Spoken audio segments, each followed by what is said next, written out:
How deep does the fraud go when empty buildings pull millions from taxpayers? Minnesota is facing a scandal that isn't just embarrassing, it's structural. A 42-minute video posted online shows visits to multiple child care centers that allegedly received millions in state funding despite appearing inactive or abandoned. One center, licensed for 99 children, reportedly received roughly $4 million in state funds while displaying a sign that couldn't even spell learning correctly. The footage shows no children, no staff, and no visible operations, and that is just one location. The video was first brought to national attention by Nick Shirley, an independent journalist whose on-the-ground reporting forced state officials and federal agencies to respond publicly.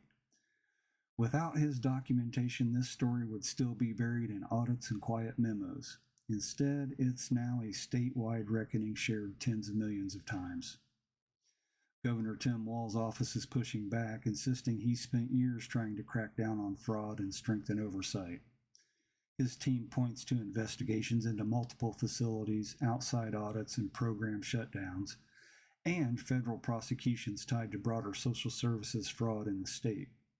But the video has ignited a firestorm because it doesn't show a clerical error, it shows buildings and empty ones. And taxpayers want to know how money kept flowing.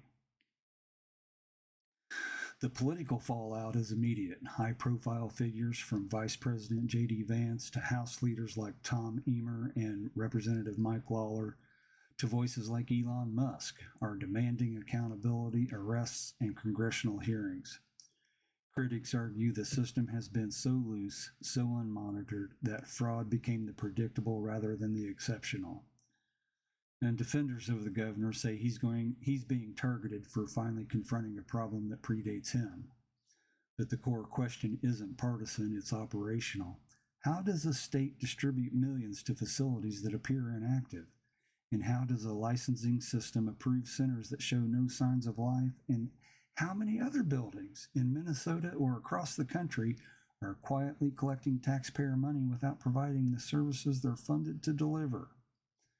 This isn't a scandal about one video, it's a scandal about a system that didn't notice until a camera showed up. Dispatches continue at 1.